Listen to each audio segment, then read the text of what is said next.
კიდევ ერთხელ სალამი, კი დღეს იყო შეხვედრა EUTHOS გენერალურ მდივანთან, სხვათა შორის პირველი რაც მან გვითხრა და მან თქვა არის ის რომ რასაც მალავს ასე ვთქვათ ოცნება და ცდილობს ისე წარმოაჩინოს ოცნება თავისი პროპაგანდით რომ აი EUTHOS გენდივანი ჩამოვიდა მაშინ სადამე გვაღიარა და მოგვენჭა ლეგიტიმაცია მე მინდა გითხრათ რომ თავად გენდივანმა გითხრა რომ ეს არის მისი რეგიონული ტურნე ანუ ის მხოლოდ საქართველოს არ სტუმრობს რამოდენიმე მეზობელ ქვეყანას და მათ შორის მოგეხსენებათ EUTHOS მანდატი უსაფრთხოების კონტექსტსაც მოიცავს და მათ შორის ეს კონტექსტის მისთვის არის საინტერესო ეს არის ზოგადად რომ უპასუხოთ ოცნების მორიგ-ტყუილ პროპაგანდას რაც შეეხება თვითონ შეხვედრას ახლა ნება მიბოძით იცით რომ დახურულ შეხვედრის დეტალებზე ვერ ვისაუბრებ მაგრამ ზოგადად შემიძლია გითხრათ თვითონ გახარიას მხრიდან პრიორიტეტული საკითხი იყო რა თქმა უნდა პოლიტიკური პატიმრები ყოველთვის ასეა როდესაც პარტნიორებთან არის ჩვენი კომუნიკაცია მათ შორის ყოფილი პრემიერ-მინისტრის მხრიდან ყოველთვის პრიორიტეტი არის პოლიტიკური პატიმრები ზოგადად მიმდინარე პოლიტიკური მოვლენები ჩვენ როგორ უყურებთ ჩვენი გუნდი პოლიტიკური ძალა როგორ უყურებს ამ მოვლენებს და ну რა თქმა უნდა ხა არჩევნების საკითხზეც იყო მსჯელობა ვიდრე უფრო ვრცლად ვისაუბრებ შეხვედრის გითხართ ეს დეტალი როგორ დაინიშნა ეს შეხვედრა იმიტომ რომ მანამდე ნახეთ მაკაბოჭორიშვილის განცხადებაც და პროპაგანდაშიც იყო ეს ნიშნის მოგებით ტონი რომ არ ხვდება ოპოზიციას გემდივანი არ აქვს მათთან სალაპარაკო ასე შემდეგ როდის და როგორ ჩაინიშნა შეხვედრა როგორც თქვენ თქვით პროპაგანდა როგორც თქვენ თქვით პროპაგანდა ბევრ რაღაცას ცდილობს ხოლმე და ესეც იყო მორიგი კრახი ჩემი აზრით და ჩემი შეფასებით პროპაგანდის არაფერი გასაკვირი იმაში არ არის რომ EUTHOS უმაღლესმა წარმომადგენელმა ოპოზიციასთან მოინდომა შეხვედრა ეს არაფერი ამაში გასაოცარი ბუნებრივი არ არის პირიქით ეს არის ბუნებრივი პროცესი მართლაც დაგეგმილი ქალბატონო ანა ну ყოველ შემთხვევაში რომ ჩვენ როდესაც დაგვიკავშირდნენ ბუნებრივია შეხვედრა შედგა ხა მე არ მაქვს ახლა ის მანდატი რომ მათ დაცვლად მე ვისაუბრო როდის გადაწყვეტეს ან თავიდან იყო თუ არა დაგეგმილი მაგრამ ის რომ ოცნება შეეცადა აქაც რომ საზოგადოება რაღაც პროპაგანდის მორევში გაეხვია თვითონ სტუმრის გადაწყვეტილებაც ნახეთ ყველამ ერთად აქვე თქვენ ესე ვთქვათ შეკითხვის ნაწილში თქვენ ახსენით უთხარით მაყურებელს რომ ეს შეხვედრა ჩვენ შემთხვევაში ანუ გიორგი კახარიასთან იყო ცალკე ესეც რაღაც განსაკუთრებული არაფერი არ არის უბრალოდ მოგეხსენებათ გიორგი კახარია არ არის მხოლოდ ერთ-ერთი ოპოზიციონერი ლიდერი ხო ის არის ყოფილი პრემიერი შესაბამისად ახლა არც პირველია და არც უკანასკნელი, როდესაც მასთან ცალკე ხდება ხოლმე შეხვედრა, იმიტომ რომ ის უცხოელი პარტნიორებისთვის დიდი ხანია, ეს არაფერი განსაკუთრებული არ არის, იმიტომ რომ ვიმეორებ, ის არის თან საქართველოს ყოფილი პრემიერ-მინისტრი, მას ეს კავშირები და კომუნიკაციები ჩვენს უცხოელ პარტნიორებთან მრავალი წელია აქვს და აი მაგალითად მიუნხენის კონფერენცია რო აიღოთ ხო მიუნხენის კონფერენციაზე არავინ არ იყო ოპოზიციიდან იყო გიორგი კახარია როგორც საქართველოს ყოფილი პრემიერ-მინისტრი მიწვეული. ანა ლეგიტიმაციის თემას დაუბრუნდეთ კახარიას ამბობს რომ აი საერთაშია გამოკიდებული სასწორზე ასე შემდეგ ამ თემას მაინც უფრო ვრცლად გითხარით რა კონტექსტით შეეხეთ თქვენ წამოიწყეთ ეს საუბარი თავად განმარტა ის ნაწილი გითხარით რომ ახსენა რომ რეგიონული ტურნეს ფარგლებშია კიდევ რაიმე კონტექსტით როგორ იყო ნახსენები ლეგიტიმაციის თემა ну ზოგადად ახლა ის რომ ეს არჩევნები 2024 წლის არჩევნები არის ალბათ მოახლოეს ისტორიაში ყოველ შემთხვევაში ოცნების ხელისუფლების პირობებში ყველაზე ცუდად ჩატარებული არჩევნები ამაზეც გარდა იმისა რომ ჩვენი მხრიდან გამახულდა ყურადღება თქვენ ძალიან კარგად იცნობთ თვითონ EUTHOS დასკვნასაც ხო? მართალია აქაც ცდილობს ოცნება რომ ასე ვთქვათ აქაც მოატყუოს საზოგადოება და ეს დასკვნები როგორც კი გამოქვეყნდა EUTHO იყო ეს თუ EUTHODIR იყო ეს თუ არ ვიცი აირა ის დასკვნა იყო თუ მრავალი სხვა მაშინვე შეეცადა ეს თავისი აემუშავებინა ეს თავისი პროპაგანდა და საზოგადოება შეცდომაში შეიყვანა მაგრამ ხელმისაწვდომია ეს მასალა ყველაფერი და საზოგადოებამ თვითონ ნახა სინამდვილეში რა წერია ამ დასკვნაში და ზოგადად მაშინაც გავახსენებ საზოგადოებას მორიგ-ტყუილს და პროპაგანდას ოცნების მხრიდან რომ მაშინაც შეეცადა თუ სწორად მახსოვს ეგრეთ წოდებული პრემიერი რომ მიიყიდათ ესე ვთქვათ საკუთარი ამორჩევლისთვის პირველ რიგში ტყუილი რომ აი ეუთომ მოახდინა ლეგიტიმაცია ვინაიდან თქვენს რომ არა ერთი პარტიის გარდა სხვა პარტიებიც იღებდნენ მონაწილეობას თუ რაღაცა მსგავსი. ნუ ეს არის ჩემთვის პირადად ღიმილის მომგვრელი ტყუილი, მაშინაც გაკეთდა არაერთი საერთაშორისო სადამკვირვებლო ორგანიზაციის მხრიდან განმარტება რომ ეს ორგანიზაციები არ არიან რომ ის ორგანიზაციები რომელთა მანდატი რაღაცის ლეგიტიმაცია და არალეგიტიმაციას განსაზღვრავს ისინი უბრალოდ აკვირდებიან არჩევნებს და არჩევნების დაკვირვების შედეგად ძალიან ძიმე მე ვიტყოდი უპრეცედენტოდ ძიმე დასკვნები დაიდო და ეს საზოგადოებამ ძალიან კარგად ნახა. ამიტომ ეს ბოჭორიშვილის განცხადებები იქნება ნიშნის მოგებით რომ აი ოპოზიციას არ უნდა ასე შემდეგ აი როგორც ეს საბნის ბუშტივით გაუსკდა ოცნებას ისევე საბნის ბუშტივით გაუსკდა ის რომ კიდევ ერთხელ ვამბობ ეუთოს გენერალური მდივნის სტუმრობა თვითონ შეეცადნენ რომ დაეკავშირებინათ ლეგიტიმაციასთან მაშინ, როდესაც ადამიანი არის მაღალი პოლიტიკური თანხმობის მქონე ადამიანი არის რეგიონულ ტურნეს ახორციელებს, ესე ვთქვათ, მათ შორის ურთიერთობების კონტექსტში და კიდევ ერთხელ ვამბობ, არანაირი საერთოდ ლეგიტიმაციის საკითხი საერთოდ თემა ბუნებრივი არ არის. ის რომ ოცნებას არ აქვს საერთაშორისო აღიარება, ლეგიტიმაცია, ეს თქვენი პარტიის გახარია საქართველოსთვის ერთ-ერთი მთავარი აქცენტი არის ხოლმე, ხომ, როდესაც ოცნების ხელისუფლებაზე ლაპარაკობთ და ამას მიიჩნევთ ხოლმე ერთ-ერთ თავარ გამარჯვებად და მიღწევად, მათ შორის პროტესტის თითქმის 150 დღის თავზე. დღეს დაგვეწია ინფორმაცია, რომ ამერიკის შეერთებულ შტატებში შეხვდა ლევან დავითაშვილი, ოცნების ვიცე-პრემიერი, სახელმწიფო დეპარტამენტის წარმომადგენელს. არის ეს თქვენთვის პირველი ოფიციალური შეხვედრა ტრამპის ახალ ადმინისტრაციასთან? გეტყვით ამაზეც უბრალოდ წინა საკითხს დავამატებ ერთ მნიშვნელოვანს, რომელიც ასევე საინტერესო და მნიშვნელოვანი განაცხადია ეუთოს გენერალური მდივნის მხრიდან, რომ ამ მოკლე 2-3 დღით არის ხო საქართველოში და ამ მოკლე ვიზიტის ფარგლებში ესე ვთქვათ საოკუპაციო, ეგრეთ წოდებულ საოკუპაციო ხასთანაც მივიდა. ესეც არის, რა თქმა უნდა, ჟესტი ქართული ხალხისადმი და საქართველოსადმი, რომ დიახ, ჩვენი პარტნიორები საქართველოს ტერიტორიულ მთლიანობას იცავენ და დგანან უпростоრად საქართველოს ტერიტორიული მთლიანობის და სუვერენიტეტის მხარდაჭერას, ესე ვთქვათ, ჩვენთან ერთად იცავენ, მოკლედ მათთან ერთად ვიცავთ საქართველოს ტერიტორიულ მთლიანობას. რაც შეეხება ამერიკაში ვიზიტს, ნუ დავიწყოთ იმით, რომ ესეც ცოტა სასაცილოა, როდესაც ეს ოცნების ეგრეთ წოდებული დელეგაცია, მთელი დელეგაცია ხო წასული დავითაშვილი და კიდე სხვაებიც არიან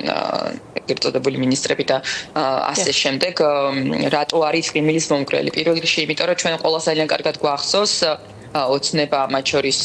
ეგრეთ წოდებული მთავრობა გვიმტკიცებდა მთელი თავისი პროპაგანდისტული ტყუილი მანქანებით გვიმტკიცებდა, რომ აი მოობა 20 იანვარი და ჩვენ ყველაფერს დავალაგებთ და ჩვენ ყველაფერს გადავტვირთავთ. 20 იანვარი კი არ მოვიდა, 24 აპრილი არის უკვე. ანუ 3 თვეზე მეტი არის გასული 20 იანვარი და ნახეთ რაც ჭალებში დაალაგეს, ხო?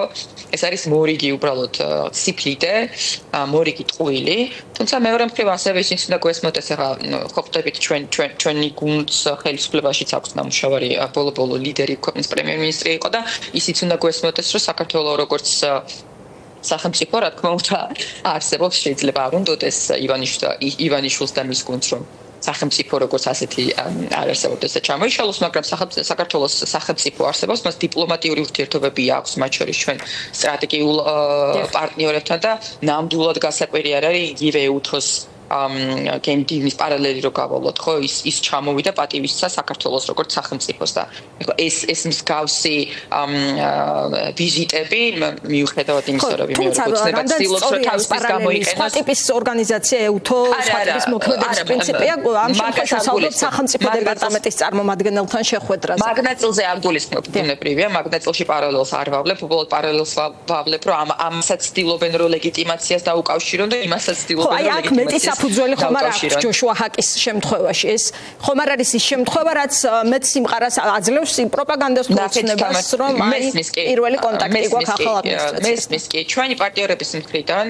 და არა მხოლოდ ჩვენი პარტნიორების მხრიდან, ხო, საქართველოს მოქალაქეები რას ვითხოვთ? პირველი ვითხოვთ პოლიტიკური პატიმრების გათავისუფლებას, აი ეს რაც მარაზმი კანონები, აბსოლუტურად სადამსჯელო კანონები რომ მიიღო არალეგიტიმურობა პარლამენტი, ეს კანონები ბუნებრივია, ყველაფერი გასაუქმებელია, იმიტომ რომ არც ერთ სტანდარტში არ ჯდება და ის რეკომენდაციები, რაც ჩვენ გვესმის იგივე ჩვენი საერთაშორისო მეგობრების და პარტნიორების მხრიდან, აქედან რომელიმე ოცნებამ შეასრულა? აი ერთი მაინც ადამიანები არის. თუმცა მაინც კაფეოდ არ პასუხობთ თითქოს ადამიანებს. რა მნიშვნელობა უნდა მივანიჭოთ ამ შეხვედრას გასაგები ოცნებას რა პრობლემები აქვს რომ მიდის ის დიქტატურის არა მანდ მივდივარ ზუსტად პასუხად ანუ აი ეს პრობლემები რომელიც გასაგებია რომელიმე პრობლემა მათ შორის ჩვენი სტრატეგიული მოკავშირეების მხრიდან დანახული და მითითებული პრობლემა ოცნებამ გამოასწორა ამიტომ როდესაც ეგრეთ წოდებულ ლეგიტიმაციაზე რა თქმა უნდა ამიტომ როდესაც ეგრეთ წოდებულ ვითომ ლეგიტიმაციაზე მიდის საუბარი ერთი საკითხი მაინც გამოასწორა ოცნებამ არა გაუარესა კი ბატონო შესაბამისად ეს რაც არ უნდა დავითაშვილის შეხვედრა სახელმწიფო დეპარტამენტში არა მე ეს არ მithქვამს მე ისიც არ ვიცი სახელმწიფო დეპარტამენტში დახურულ კარს მიღმა რა საუბარი შედგა ამაზეც ინფორმაცია არ გვაქვს შესაძლოა ეს ინფორმაცია ცნობილი გახდეს მე ეს არ მithქვამს მაგრამ მე გეუბნები იმას რომ როდესაც შერჯერობით შეხვედრას ხო, ანუ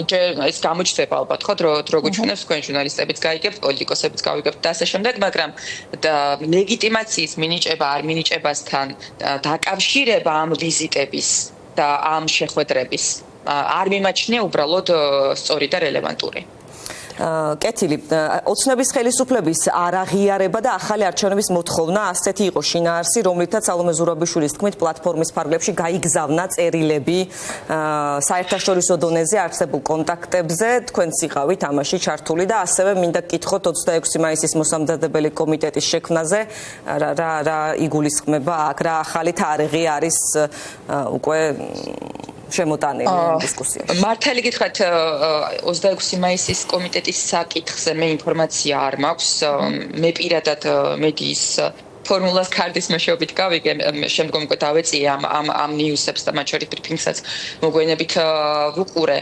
თქვენ იცით რომ ჩვენ თანამშრომლობთ ქალბატონ ზურაბიშვილთან ორ კონკრეტულ საკითხზე ასე ვთქვათ პლატფორმის ფარგლებში თანამშრომლობ პირველი პოლიტიკური პატიმრები რომელიც ყოველთვის პრიორიტეტია ჩვენი გუნდისთვის და თანამშრომლობთ ევროპული მომავლის просто ზოგადად ევროპული პერსპექტივის გადარჩენის საკითხზე, ნუ აქ შედის ბუნებრივი ახალი არჩევნების საკითხიც, ხო? ამიტომ კონკრეტულად 26 მაისის თემაზე ჩვენ ინფორმაცია არ გვაქვს ამ კომიტეტის შესახებ, თუმცა ზოგადად რაც შემიძლია თქვენ არ გაქვთ პერსონალურად თუ მეტი დეტალი პერსონალურად თქვენ არ იცით თუ პარტიასაც არ აქვს ჯერ ინფორმაცია ამის შესახებ? არა, ამ საკითხზე დეტალური ინფორმაცია პარტიას არ აქვს, ამას ვამბობ, კი ბატონო. თუმცა 26 მაისთან დაკავშირებით ერთი რაც შემიძლია გითხრათ არის ის, რომ გასაგებია რომ ჩვენ სამწუხაროდ ნორმალურ პირობებში არ ვცხოვრობთ ივანიშვილი არ გვაცხოვრებს არ გვაძლევს საშუალებას რომ ნორმალურ პირობებში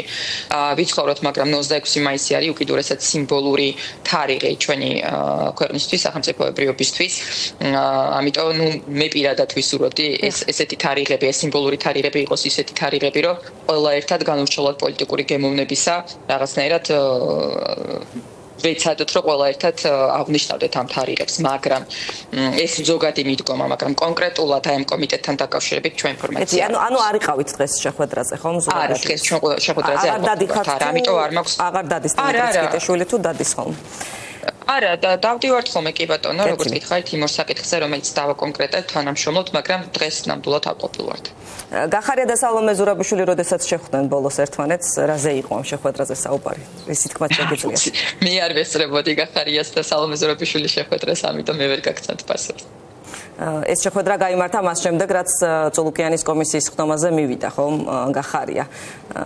ზოგადად მართალი გითხრათ შეხვედრის შემდეგ გახარია. არა, იმიტომ რომ მართალი გითხრათ ქალბატონ სალომეს და გიორგი გახარიას კომუნიკაციის პრობლემა ერთმანეთში არასოდეს არ ქონიათ. წლებია ეს ადამიანები ერთმანეთს იცნობენ და რაღაც განსაკუთრებულ მნიშვნელობას ამას ამივანიჭებდი. არაყენებს ხოლმე გახარია საქმის კურსში პარტიაში სხვა პირებს, როდესაც შეხვედრაზე მიდის მაგალითად ზურაბიშვილთან, ან შეხვედრის შემდეგ მის შეხვედრაზე განხილული საკითხებში ჩვენს პარტიაში ზოგადად რითაც ვამაყობ სხვათა შორის თეონა და ამას ძალიან პულსფულად ვამბობ ზოგადად ძალიან ჰორიზონტალურად მიიღება ხოლმე გადაწყვეტილებები ხა კონკრეტულ ორ ადამიანს შორის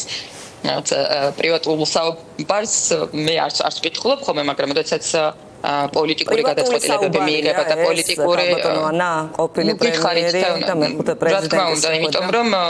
ამ ადამიანების ურთიერთობა არის ამ ადამიანების ურთიერთობა რომ წლებია გრძელდება. როდესაც პოლიტიკურად მნიშვნელოვან გუნდისთვის პოლიტიკურად მნიშვნელოვან საკითხებზე პროცესებს არ უკავშირდებოდა ეს საუბარი ყველაფერი პოლიტიკურ ყველაფერი პოლიტიკურ პროცესს უკავშირდება რაც ამ ქვეყანაში ხდება სამწუხაროდ მაგრამ კიდევ ერთხელ როდესაც საკითხები ეხება გუნდის გადაწყვეტილებებს მე დარწმუნებული ვარ სხვათაშორის რომ ის იშვიათი გამონაკლისი გუნდი ვარ სადაც გადაწყვეტილებები მიიღება გუნდურად და ძალიან ღიად და მე ვამაყობ რომ ასეთი გუნდის წარმომადგენელი ვარ. თუმცა კომისიაზე მისვლის გადაწყვეტილებაც პიროვნულად გახარია მიიღო ასე გამოვიდა ხო საბოლოოდ. არა, კომისიაზე მისაღები გადაწყვეტილება თქვენს ეთერშიც მე პირადად ძალიან ხშირად მაქვს ამაზე ნასაუბრები და ზოგადად ჩვენი გუნდის პოზიცია იყო რომ ეს იყო პერსონალურად მისაღები გადაწყვეტილებები. მე პირადად მომსწრე ვიყავი მისვლის, მაგრამ ეს არ იყო ჩემი მისაღები გადაწყვეტილება. მე ვთქვი რომ პირობითად ვამბობ იყო გუნდში პოზიცია. კი, გაყოფილი იყო. მაგრამ პიროვნულად მიიღო ასე იყო. რა თქმა უნდა, იმიტომ რომ ეს საკითხი თავიდანვე ასე მიგვაჩნდა გუნდურად რომ იყო პიროვნულად მისაღები გადაწყვეტილებები და არა რაღაცა კოლექტიურად ასე მიმაჩნია სხვა პარტიების შემთხვევაშიც მაგრამ ეს მათი საქმეა მე ვერ ჩავერაღე. კეთილი და ბოლოს კითხავთ პროტესტის დინამიკაზეც 26 მაისის გეგმებზე ჯერ არაფერი იცით 26 აპრილს არის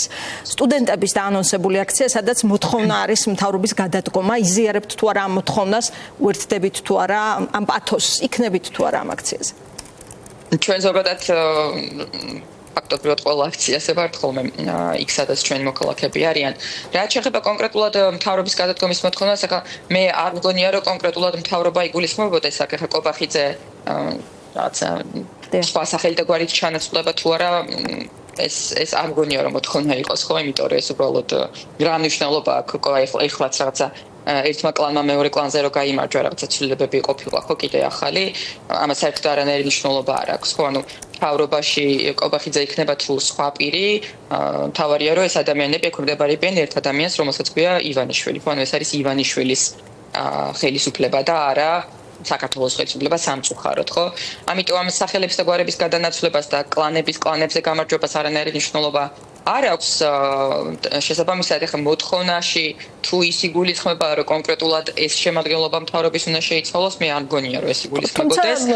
როგორც ხელახალი არჩევნების ჩატარების წინაპირობა ისე ამ კონტექსტით ამ ჭრილში თუ შევხედავთ მთავრობის გადადგომის თემას